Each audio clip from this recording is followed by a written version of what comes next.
میں نے سنا تھا کہ مولانا موسیٰ خان نے ابو ریحان البیرونی پر کچھ لکھا ہے، لیکن بعد میں حضرت نے معذرت کر لی کہ ارادہ تھا لیکن نہیں لکھ سکا، تو ان کا سفر نامہ قدیم، بعد میں جو مترجم ہے وہ جدید ہے، قدیم عربی اور فارسی میں ہے، وہ میں نے حضرت کو پیش کیا تھا۔ الحمدللہ ابو ریحان البیرونی، اس کی قبر غزنی میں ہے، یہ وہاں ہے حکیم سنائی کی قبر کے راستے میں ایک غیر آباد جگہ ہے، شہر سے متصل، وہاں پر ان کی قبر ٹکڑے ٹکڑے پڑی تھی، بورڈ لگا ہوا تھا ابو ریحان البیرونی، دنیا اسلام کا بڑا سائنسدان و مورخ اور جغرافیہ کا مرتب۔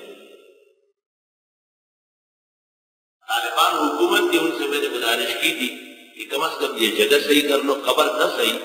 یہ دلالت شرعاً جائز ہے کہ یہاں وہ مدفون ہے اور ان کے احوال قیمتی باتیں ان سے متعلق، تاکہ سیاح اور آنے جانے والے زائرین کے علم میں اور تحقیق میں اضافہ ہو۔ اللہ اکبر۔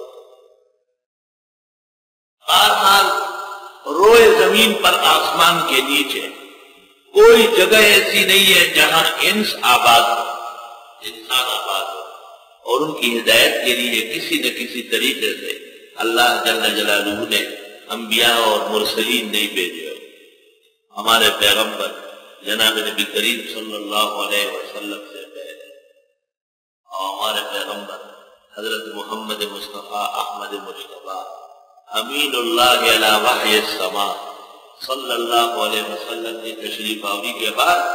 آپ کی تشریف آوری، آپ کی شریعت، آپ پر نازل ہونے والی کتاب قرآن، آپ کی سنت فقہ،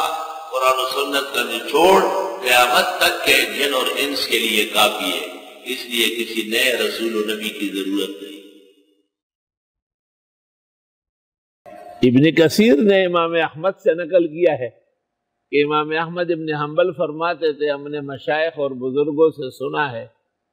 کہ دنیا کی کوئی بھی مشکل ہو اس کو حل کرنے کے لیے سورۃ یاسین اکسیر ہے۔ سورۃ یاسین کے وظائف بھی ہے، سورۃ یاسین کے اوقات بھی ہے، سورۃ یاسین کے خیرات و صدقات بھی ہے، لیکن جو ہم عاجز اور مسکین کا طریقہ ہے وہ آسان ہے، لکھی ہوئی دعا یا مراد کاغذ پر پہلے پڑھ لے، پھر سورۃ یاسین شروع کرے، ہر مبین پر رک کے آپ وہ دعا پڑھے، پھر پیچھے پلٹ کے، پھر دوسرے مبین پر، اس طرح پھر پیچھے پلٹ کے، پھر تیسرے چوتھے۔ سورت کے اندر 7 مبین ہے اور آخر میں بھی دعا ہے تو 9 مرتبہ دعا ہو جائے گی۔ تجربہ ہے کہ چند دنوں کے اندر، 9 دن کے اندر اندر ہی بہت ہی مشکل اللہ آسان کر دیتا۔ اللہ اللہ۔